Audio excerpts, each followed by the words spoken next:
Federal Drive is presented by GEHA, Government Employees Health Association, proudly providing health and dental benefits to federal employees and their families. Visit GEHA.com. And now, the Federal Drive with Terry Gerton, sponsored by GEHA. Welcome to the Federal Drive on Federal News Network. It's Friday, May 1st. I'm your host, Terry Gerton, and I'm glad you're here. Coming up on this hour of the Federal Drive, a court ruling protected the Institute for Museum and Library Services, but the fight isn't over. Plus, markets have felt shaky for months, but the returns tell a very different story. Those stories and much more ahead during this hour of the Federal Drive. We begin with this.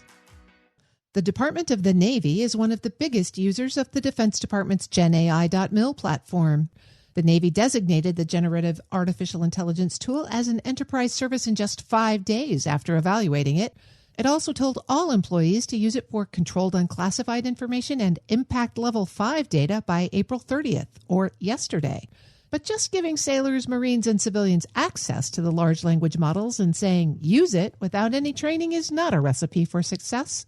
For more on how the Department of the Navy is ensuring its employees are gaining real benefits from AI tools, Federal News Network's executive editor, Jason Miller, joins me now. Jason, thanks for being here. Thanks, Terry. Hey, if folks aren't familiar with the DoD GenAI.mil platform, give us a little bit of background about it and why it's so popular. DoD introduced the GenAI.mil platform back in December. First, it was just with Google Gemini as really the main large language model that they were using. But soon DoD expanded it to include xAI's Grok and soon OpenAI's ChatGPT. So obviously adding more models, more tools to that. Now, currently DoD says about 3 million service members and civilians currently can access GenAI.mil. The platform is being used by about 1.3 million or so people every day. So a lot of uptick in terms of use in just a short amount of time. Now, every service, most defense agencies have adopted the GenAI.mil platform and made it really their what they call preferred enterprise-wide AI platform. Going back to the Navy, they made it obviously an enterprise service, meaning, hey, this is the one you should be used. Now, among the tools the GenAI.mil platform provides are a conversational chat interface, the ability to upload files, the use of what they call a RAG, or retrieval augmented generation, for everything from sourcing answers from documents you provide the AI tools to secured web grounding to deep research.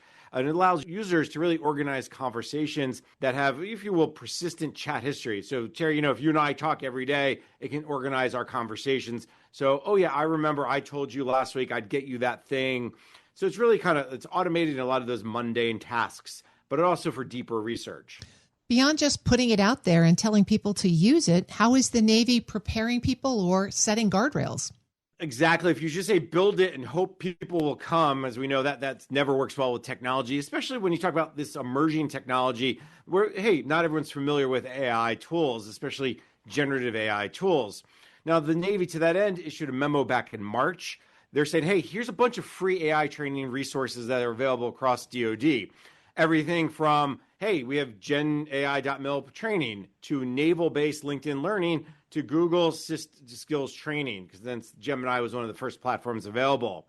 Justin Finelli is the Navy's chief technology officer. He signed this memo and says users must really understand how to use AI from different perspectives. There's individualized AI and there's institutionalized AI in terms of the functions, in terms of how you use it, in terms of use cases.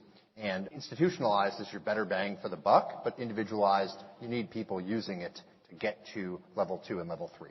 The Navy told sailors, Marine civilians to log on to GenAI.mil, complete at least one free training course within 30 days, and then, hey, begin tracking the impact, begin tracking savings, and then put those results that you found in what they call their DON AI Efficiency Challenge tracking system and share your success stories. Now, Finelli, speaking at the recent Sea Air Space Conference, says there's been a lot of excitement over applying AI tools to the Navy mission areas. So this memo really is a result of that demand for training, the demand to use those tools more effectively. He says the DON needed to provide some sort of accelerated path for training around AI.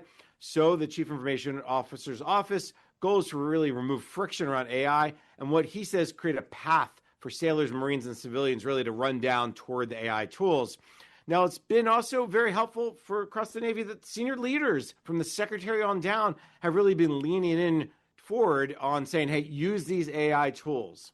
It's fascinating that they are trying to measure the impact of AI tools and capabilities. How are they doing that? What kind of guidance have they provided? Terry, that's really the main parts of this memo. Yeah, hey, here's a list of free training is always nice. But really, it's what's the impact that this training is causing? How are you saying, hey, I took this training and now the outcome is better? Now, I think really they're running several different things. One is a structured challenge of AI use cases to measure the impact. And in fact, the memo lays out the goal of measuring 5 outcomes from AI use cases. But Finelli says the common denominator across all those 5 outcomes-based metrics is really time saved. At a minimum, we should be getting something back. And as it turns out, as we suspected, for every use case, some are more fruitful, more impactful than others. And so we just wanted to do that in the open and shared. So we put that out. We got 300 entries like the first day. We're in the many hundreds now.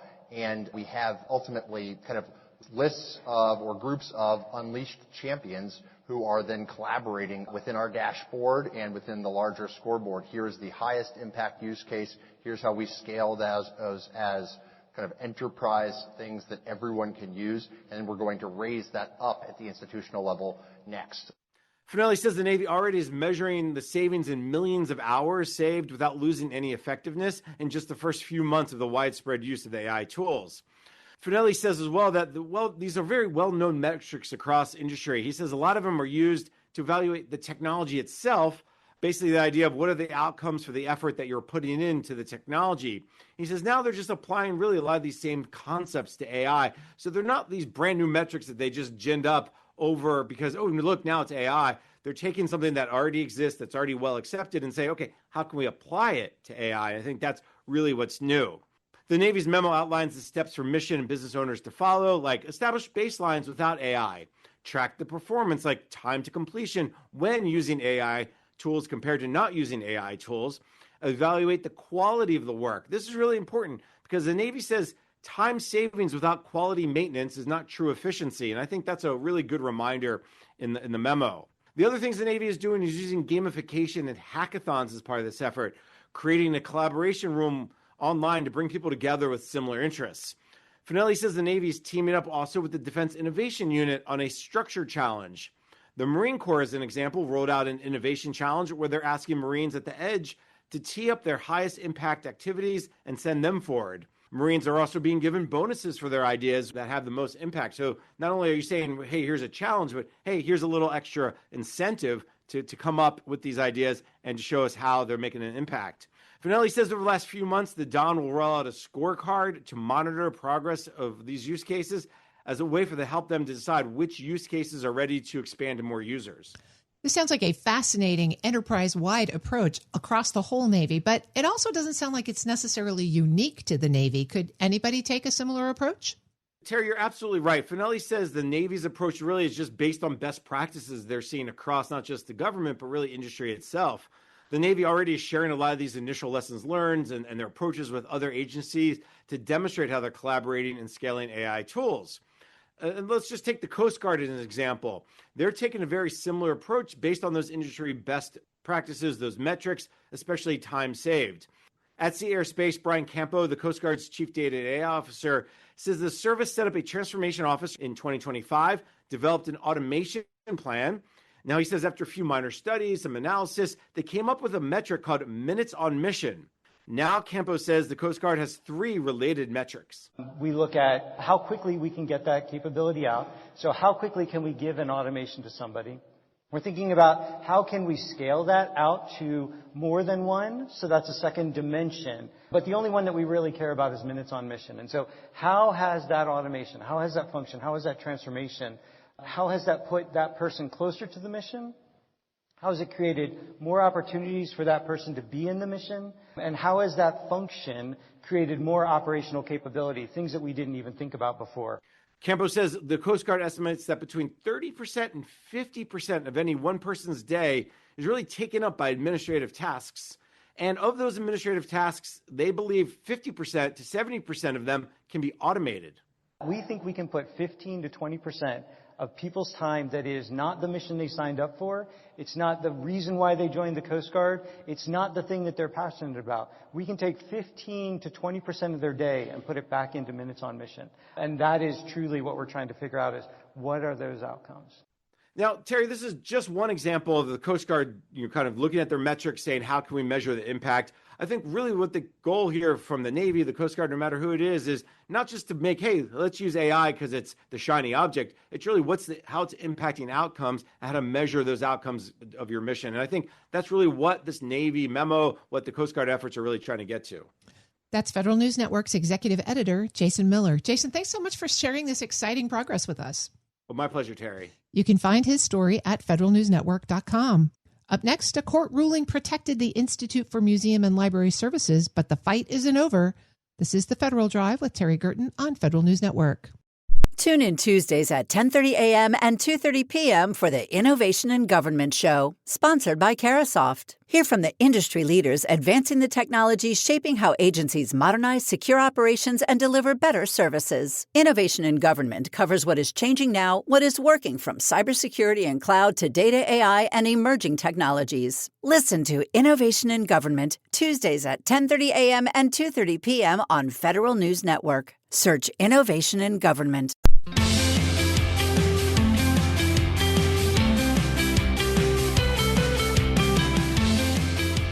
Welcome back to the Federal Drive with Terry Gerton on Federal News Network. A federal court has blocked administrative efforts to dismantle the Institute of Museum and Library Services. But the administration's latest budget proposal would eliminate its funding anyway, putting legal clarity and budget reality on two different tracks. Joining me to walk through what the ruling does and doesn't do and what happens next is President of the American Libraries Association, Sam Helmick. Sam, welcome back to the show. Thanks so much for joining me today. Oh, it's delightful to be with you, Terry. There are two headlines I want to walk through with you today. One is a federal court victory that protects the Institute of Museum and Library Services. And at the same time, the White House released a budget for 2027 that would eliminate IMLS funding entirely. From the ALA's perspective, how do those two developments, which seem sort of separate and distinct, come together? Right. So we had this wonderful success that talks to us about, the power of coalitions, working with ASME to recover the reduction in forces and to safeguard the Institute for Museum and Library Services and to really kind of put a pause on any future executive orders that would be pernicious to that cause has been a wonderful reflection on the voice of the American public speaking up for their libraries and making sure their representatives understand that Americans have always valued their libraries. In fact, it's been part of the American story for 250 years. To be a more perfect union, Terry, maybe never perfect, but more perfect, we need to have access to information and opportunity and hope, and libraries really dole out all three in wonderful amounts. So the next plan of attack is to really hit the budget that would fund this institution, because you and I both know, not only as taxpayers, but as a librarian, budgets are values in action. And so to remove those congressionally mandated funds would essentially leave the Institute dead in the water regardless. So this is now the time, between now and June 5th, to talk to our Appropriations Committee and ensure that when they meet for their Labor, Health, and Human Services, Education, and Related Agencies bill review, that Americans have spoken up and said, please fund the Institute for Museum and Library Services. We wanted it intact, and we need to invest in ourselves by funding it. All right, now let's go back and let's take those two things apart and dig in a little more deeply. On the court case, the administration withdrew its appeal. So there was a decision that the administration appealed. They just withdrew that appeal. The court effectively barred further efforts to dismantle IMLS administratively. What does that ruling secure for IMLS in practical terms? In practical terms, the reduction in force. So our specialists and information practitioners who have been doing this wonderful work for our states and territories are to be returned, and any future reductions in force should not be taking place according to this decision. And then any tangential executive order that would try to come after the Institute in another direction or way or angle is not to be entertained. The federal courts have spoken. And so does that change anything in the day-to-day operations at IMLS?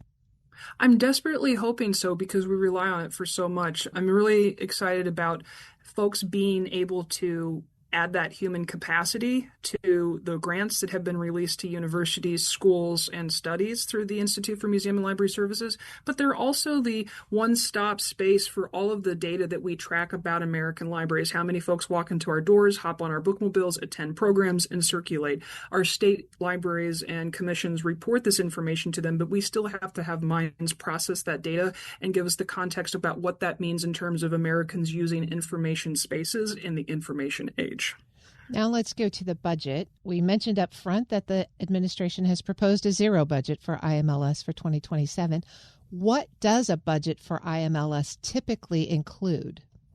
Right. So beyond ensuring that it has that human capital to manage the funds, it's also a matching program of dollars with our state libraries to ensure that our state taxes and our federal taxes can merge and meet and support each other. And we see that in a variety of ways, Terry. We see some folks like in Iowa use those dollars to provide statewide circulation of e-audiobooks and e-digital books. In Iowa, also where I'm from, that has the most libraries per capita than any other state in the nation, we use it for a courier service so that those tax dollars can go further. And if I need 7 copies of a book for a story time or a book club with my patrons, they don't have to buy 7 copies at their local library. They can borrow them from libraries around the state.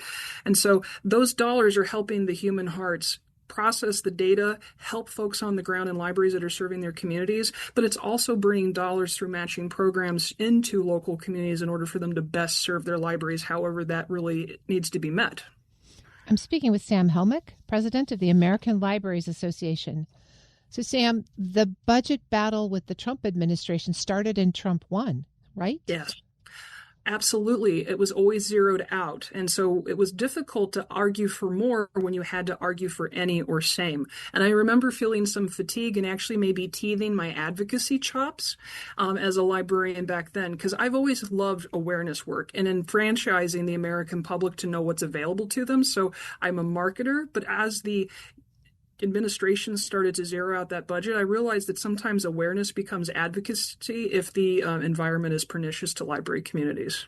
And if the budget for IMLS were actually zeroed out, what are the changes that library patrons might notice first? Right. So what really worried us when it was dismantled in the first place was that state tax dollars in this matching program couldn't be used as well as they are through that federal wing. And what I mean is that so there's a courier service in Iowa that delivers these books, and the bills don't stop just because the federally mandated dollars aren't getting to the states. And so I think you would see an economic crunch during a time where library budgets in their states are already tight, state budgets are tight, and you would see like a stop in services because the uncertainty and the precarity of this can only go on for so long before you have to eventually say to offer consistency to our communities, we have to provide less despite the fact that their tax dollars and their representatives offered more.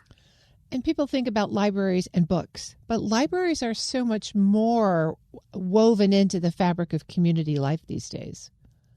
Oh, I think of them as community anchor institutions. Like there's Stop in rural Johnson County on my bookmobile where 2 mayors will stop in Hills, Iowa, and they'll like spill the tea. And I'm like, ooh, I didn't even have to go to the city council meeting because this is the public square for the 45 minutes we stop here for books. I think about other library grants that are through the Institute for Museum and Library Services that provide things like electronic seats for stairs that go down to the second floor or basement of a library because that library is also that town's storm shelter. And so we really have to think about the fact that without an Institute for Museum and Library Services, we don't have a federal initiative to really think about the services that are tailored to the unique needs to all of our constituencies. Congress has overridden the president's budget request in Trump 1 and last year to zero out funding and, in fact, increased funds slightly for IMLS. But for state agencies, local communities who rely on those kinds of grants, as we've just been discussing, what problem does this uncertainty in resource delivery, what problems does that create for them? Right. I was thinking about this myself because it obviously disproportionately affects our small and rural communities who rely on their community library for everything from job seeking to like DOT kiosks so they can get their IDs and their driver's license to learning a new language to having a place for our teenagers to hang out after school and a place for our kids to go. Often the summer reading program is the family vacation in rural America. And if you can't confirm that you're going to have budgets for like the juggler or, like sidewalk chalk, it's really difficult to create a community event that's going to not only educate and entertain, but edify and build community across America. And those communities have probably already started planning their 2027 programs, right? So how are they managing right now? They don't know whether they're going to get funding or not. Right. So I would say that this is a larger answer because, as you know, libraries really support the social welfare infrastructure that has not been as heavily invested in America as it has other Western societies. So these libraries have been accustomed to shoestring budgets and doing more with same or more with less. So they're reaching out to community members. They're reaching out to small businesses. They're reaching out to, strategically collaborate with our community partners to ensure that we can really lean in and make some memories and some meaningful moments based in literacy and education for our summer reading kiddos.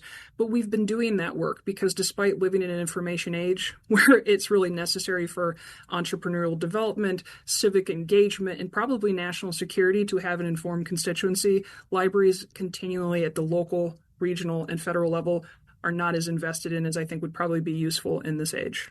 You mentioned up front an encouragement for people to write their members of Congress and explain how important libraries are. As Congress starts work on their 2027 appropriations, what milestones should people be watching to signal whether IMLS funding is likely to hold?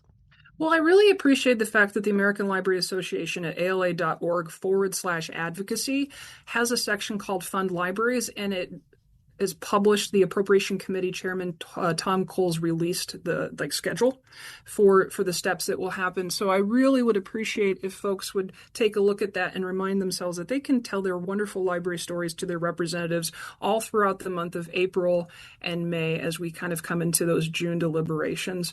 And I would definitely say tell them one story, but then go back and tell them again, because they do care about the data, but more importantly, they care about those stories of impact about parents who met each other as new members of community because they went to story time with their babies, or a person who got laid off from a factory and had never used an email address in their life, but the library taught them to attach a resume that they typed up for the first time in their life to a job application and helped the person find the job. Those stories of impact, I think, work so well in libraries that sometimes they're overlooked, and we need to remind our representatives of that impact and power. Sam Helmick is president of the American Libraries Association. Sam, thank you so much for joining me today.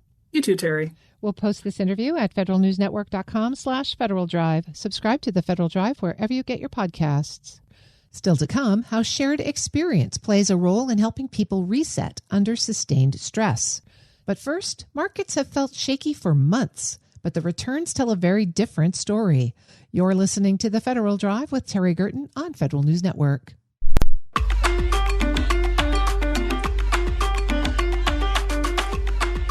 Welcome back to the Federal Drive with Terry Gerton on Federal News Network. Markets have been noisy for months, but when you look past daily swings, many TSP funds are firmly in positive territory, highlighting the gap between headline volatility and how markets actually price information. Certified financial planner Art Stein is here to help explain the disconnect and how investors should respond. Art, thank you so much for joining me. Happy to be here, Terry. Thank you very much. Art, it feels like we have been talking for months about market volatility, whether it's engendered by concerns about war or interest rates or other sorts of uncertainty. And yet, when you actually look at TSP returns, both stocks and bonds are up this year. So let me start with a basic question many federal investors might be asking. How is that possible? Okay, well, how it's possible is a lot harder to say than the fact that it happened. And, the market goes up and down for a lot of different reasons. And on a short-term basis, it may go up and down because of current events. And one thing I would say to TSP investors is if they look at returns for the first quarter through March 31st, which is what they'll see on the TSP website, they're like totally different than the returns they would see as of last Friday, which is just about 2 weeks or 2.5 weeks later. At the end of the first quarter, the C fund was down 4.3%. As of April 17th, it was up 4.5%. That's a total turnaround. Same kind of turnaround with the S fund. It was down in the first quarter. Now it's up 8.5% for the year. The I fund has been a little more consistent in that it was up 2% in the first quarter, but it's now up 12% for the year. And we also saw a similar turnaround in the F fund, which was pretty much flat in the first quarter. Now it's up 0.9%. So it's been a lot of movement. And I was, when I was sort of getting ready for today's interview, I was going through, all these changes and everything that happened. And then I thought, all of this just happened in a 3.5 month period. I'm looking at this thinking, well, it's just, I'm looking at like a year or 2 years worth of changes and events, but it wasn't. It was just happening in a 3.5 month period. And so obviously we're going to see some ups and downs in the financial markets. One of my clients said, the market looks like it's going crazy. And I, went through my standard spiel that like historically the volatility is actually not that high this year. I mean, there have been a lot of years where it was more volatile during the first 3.5 months. And then I read a great quote by Jason Zweig in the Wall Street Journal. He said, the biggest danger isn't that the markets can go crazy, but that they'll make you go crazy. And I just thought that was perfect. I love that quote. And I'm not going to get it tattooed on my forearm, but I am going to use it again. That's it. This has been a good example of patient investors who don't react to, current events, really, and just stick with their investments, especially in the stock funds, have done way better than people who tried to move in and out in order to either protect themselves or to make a greater profit or anything like that. Art, we often associate market volatility with losses, losing money. The backside of that, as you and I have also talked about, a technique called dollar cost averaging. Maybe walk us through that a little bit and how that can help people not go crazy, right, when the market is moving around so much. Well, this is the advantage that employees have over retirees. Employees are investing every 2 weeks. There's a certain amount of funds from their paychecks go into the TSP, and that's dollar cost averaging. And they can afford, one, because a small amount is going in every 2 weeks, but also because they're younger and have some number of years until retirement, to be much more aggressive with those biweekly investments than the overall allocation of their TSP portfolio. And I certainly encourage people that way. Like maybe you have half your funds, maybe your current funds are 50% in the bond funds and 50% in the stock funds, but your new money going in every 2 weeks, why not make that 80% into the stock funds and 20% into the bond funds? The market crashes, it's good for you because you're investing at a lower rate, and it's going to increase your overall return as a result. I'm speaking with certified financial planner Art Stein of Arthur Stein Financial. Art, let's come back to the movement in the overall market indicators and the TSP performance. Some people are saying that the market's priced in their expectations about, say, oil prices before some of the recent events hit. Is that what's happening here? Is there market information that's being transmitted through these prices? Well, a lot of times, there will be a major event and the market will move in a different way than people expect. And that's because, a lot of major events, such as a change in the Federal Reserve's interest rate policy, are anticipated and in many cases pretty well known. And so the stock and bond markets react to what is expected to happen. And when it happens, you don't get much of a reaction, or you get the opposite reaction, anything like that. I would say that a lot of what's happened so far this year does not fall into that category. I think a lot of people thought we might bomb Iran, but I don't think they knew that we were going to do it. And then you had a ceasefire. Oh, well, and then you had the blockade of the Strait of Hormuz, which I think should have been anticipated, but many people didn't. Certainly the administration, I think. And then the fact that Iran started bombing other countries in the Gulf and their oil facilities, and that's going to reduce oil production for years. I'm not sure how anticipated that was. And then we had a truce, and then we didn't have a truce. And I'm sorry, I don't think that even sophisticated investors would have known that was going to happen. Now, maybe there are some insiders who knew that, but this is just not a typical typical situation, what we're seeing now. I mean, the administration's foreign policy has been erratic. Art, if volatility, like we're talking about in the market, is unavoidable, and you've sort of described it, it's going to happen. We may not know exactly why, but market's going to move. But in cases like this, positive returns are still possible. What should long-term TSP investors actually be paying attention to instead? I think that they should be paying attention to when they're expected to be withdrawing funds from the TSP and how much they're going to need each year, and then base part of their allocation on that. I mean, if you're say a year away from starting withdrawals from the TSP, you might just figure out how much you're going to withdraw per year, estimate it roughly, and maybe take 5 years of withdrawals and put that in the G fund. So you don't have to worry about any volatility at all in that. And maybe take another 5 years of withdrawals and put that in the F fund, which is a bond fund, which does fluctuate in value, but not a lot compared to the stock funds. This is called a bucket strategy. So you have different buckets for your needs, your needs in the next 5 years and 5 to 10 years.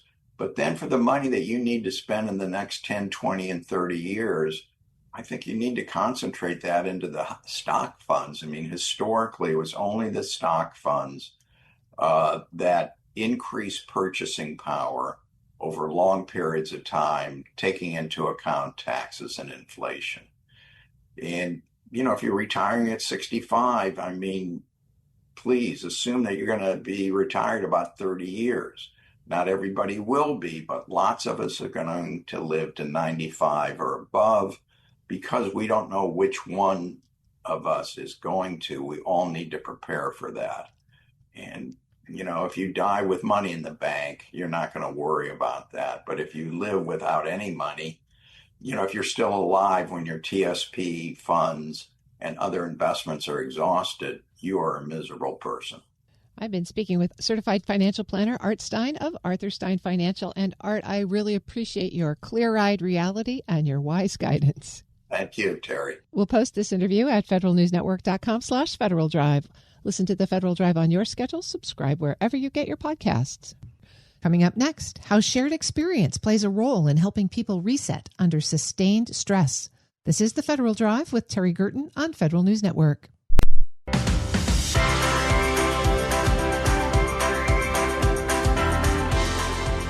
Welcome back to the Federal Drive with Terry Gerton on Federal News Network.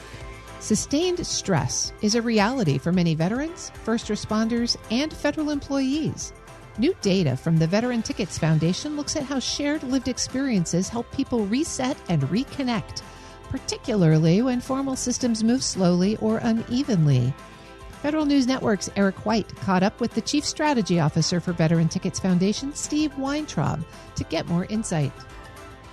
So, yeah, the name is pretty self-explanatory, getting tickets to different events for veterans to help, with some entertainment and scratch that itch that a lot of us have to get out of the house. Can we just take a step back a little bit and find out a little more about the organization and how this all got started? Yeah, absolutely. So it was created in 2008 locally in Tempe, Arizona, which is a part of Phoenix.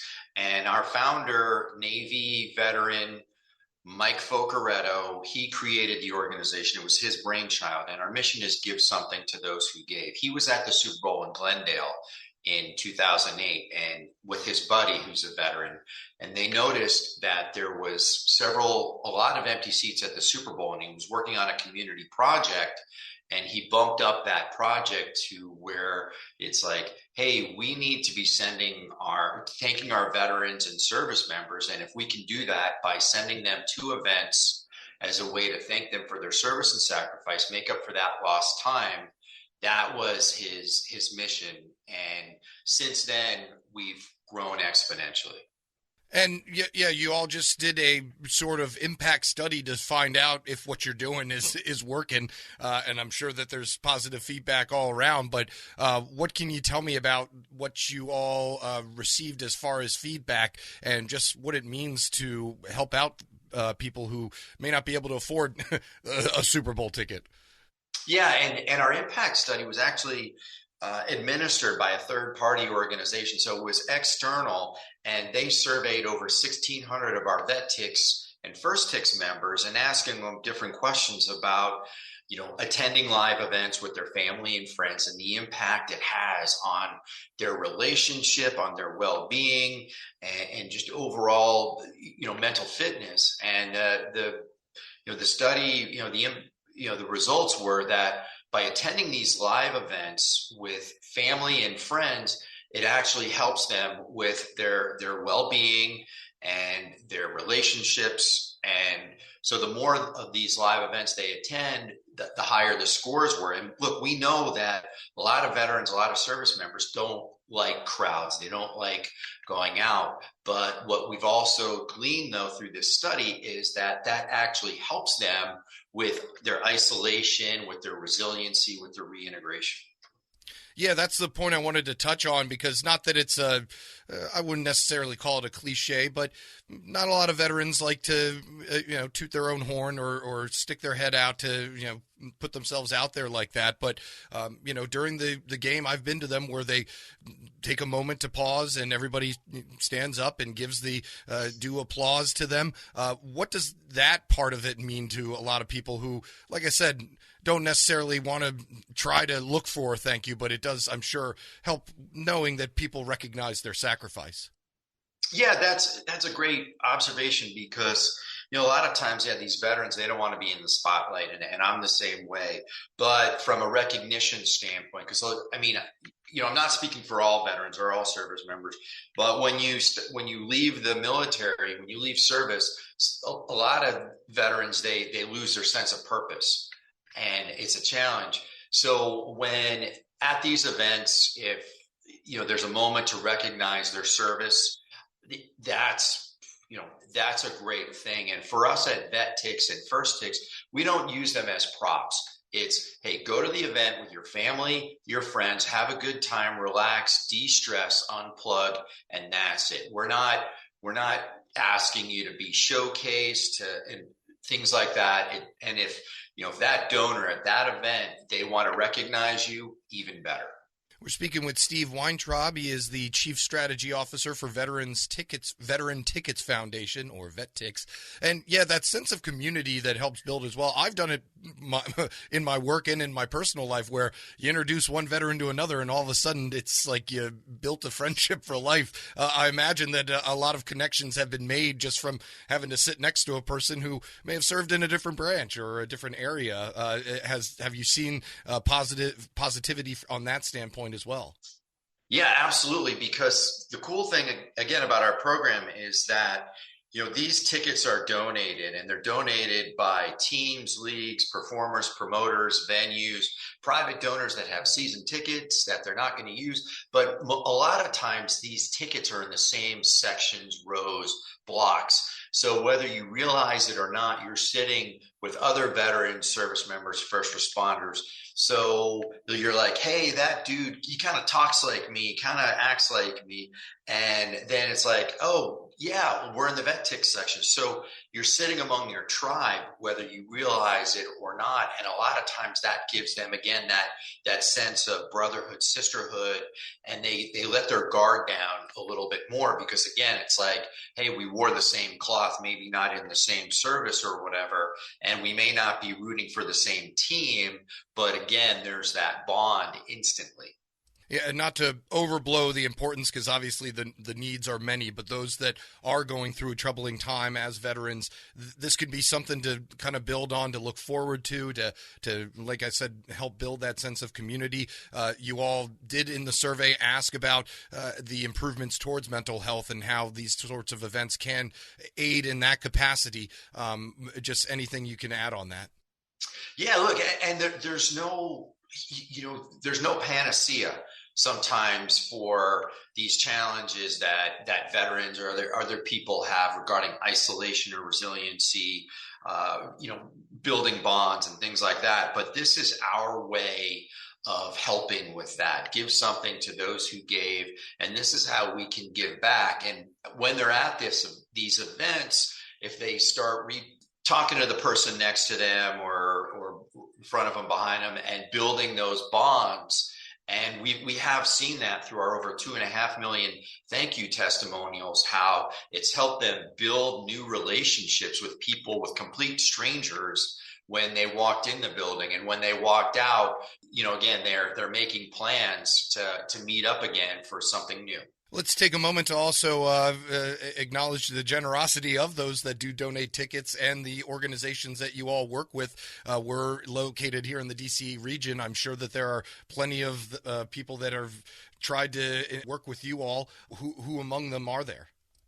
Yeah, well, in the D.C. area, some of our partners / donors are the Wizards and the Capitals and the Capital One Arena. So not only Wizards and Caps games, but also other events at the Capital One Arena. We have a great partnership with the Commanders, a little bit outside of there, the Ravens, but the Orioles, the Nationals, and that's on the sporting side. But again, there's a lot of concerts and performing arts, a lot of performing arts in the DC area.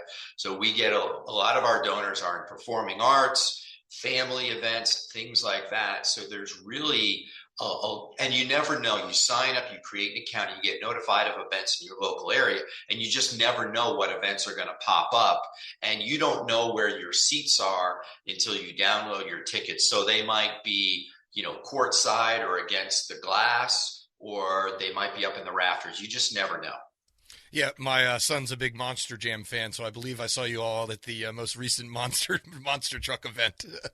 Yeah. I mean, and that's, again, it's like Monster Jam, Disney on Ice, Harlem Globetrotters, because we want to make sure that there's a balance, there's a quality spread of different types of events, because we know that not everybody's into sports, not everybody's into, concerts or live music or whatever. But, when you want to take your kids to these events, it's important. So we want to make sure we have those types of events available.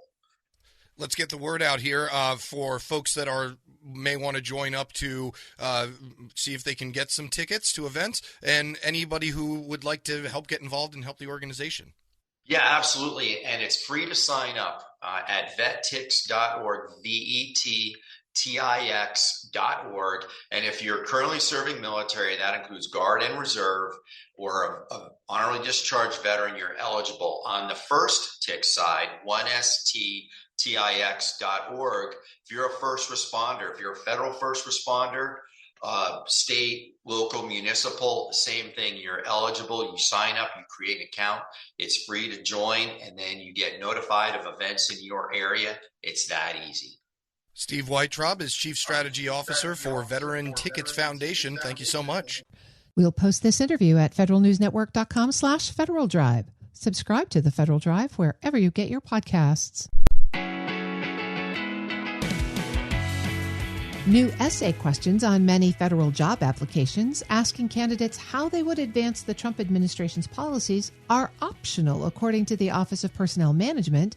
Unions challenging the questions in a lawsuit say many job applicants can't skip over the essays and can't submit their applications without answering them.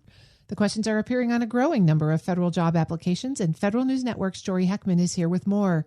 Jory, thanks for joining me. Hey, Terry. Great to be here. So there's a court case. What's going on here? Yeah, just to reset on what this court case is really all about.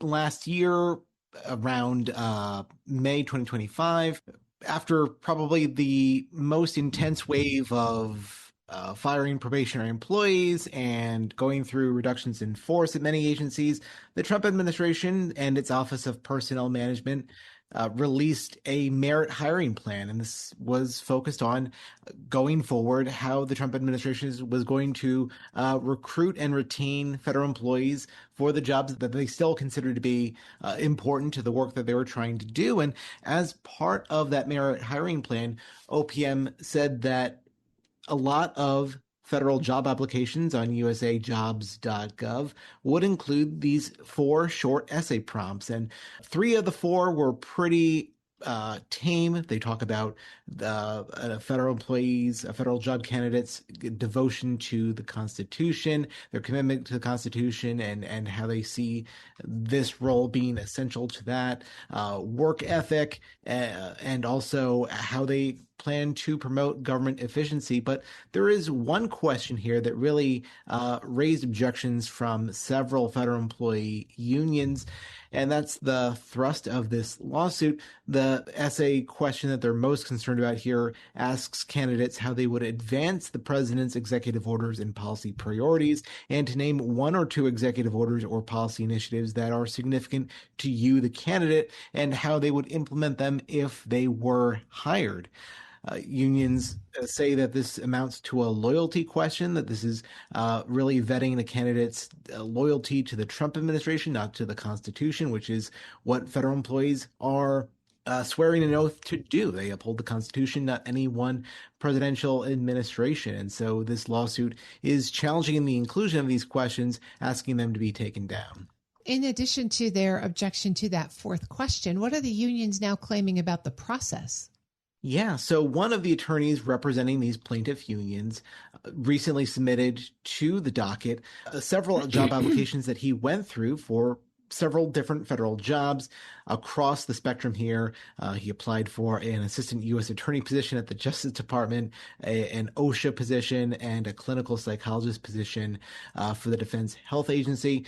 These 4 questions appeared on the job applications for all of those jobs that he described, and he filled out everything on the job application except for those essay questions, which the Office of Personnel Management says are optional. You don't have to fill them out, and you can just skip right past them.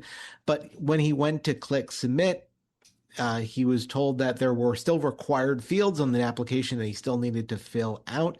And the only required fields left were these 4 essay questions, each of them with a red asterisk saying that you have to fill something out before you can proceed. Jory, does OPM have an answer for that? Optional on the one hand, but required in order to submit?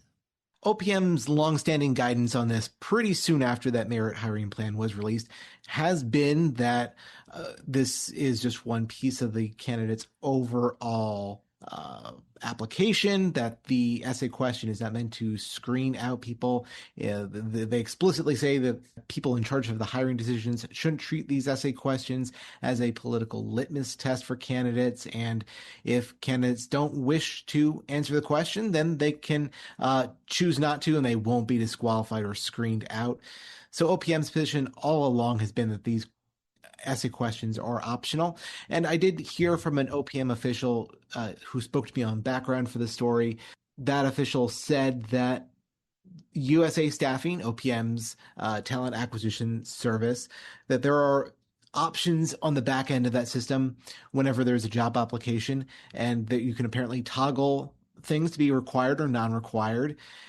OPM says its guidance is that when you set up a position you're trying to post online, that you should make those essay questions non-required. And apparently some agencies are in fact saying that they are required, but this OPM official says the agency's position is that other agencies can do what they would like on that, but they are going against OPM's guidance if they are saying that those are required questions. So OPM is punting it back to the hiring agency, saying they made the choice to make those essays required and not optional.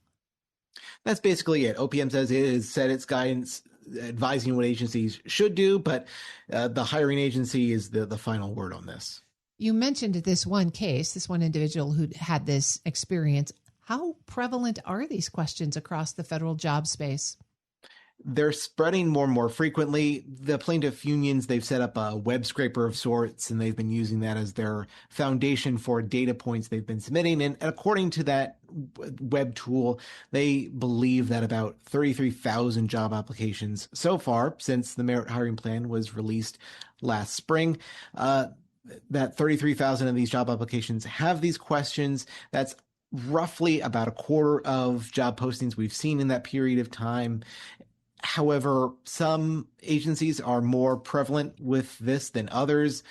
The unions say that 75% of job postings at the Justice Department and the Energy Department have these questions, and nearly 100% of job postings at the Labor Department have these questions on them. And it also breaks down by occupation that attorney positions, IT and general engineering positions, and HR positions have more often than not have these questions on them, as opposed to, say, nurses, which rarely see these questions appear on job postings. That's a fascinating breakdown. What happens next with the court case?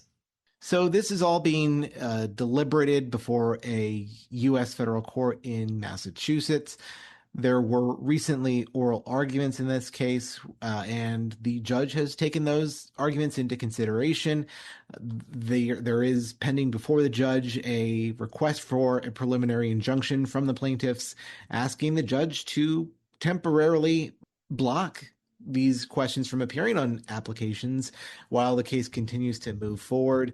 We've yet to hear whether the judge will grant or deny that preliminary injunction, but that's the next clear milestone in this legal case. That's Federal News Network's Jory Heckman. Jory, thanks so much for this update. Thanks, Terry. You can find his full story at federalnewsnetwork.com. The Federal Drive with Terry Gerton is produced by Eric White and Michelle Sandiford. Our web editor is Stephanie Wright. For the latest updates, stay with federalnewsnetwork.com or follow us on Facebook, YouTube, and LinkedIn. I'm Terry Gerton. Thanks for listening.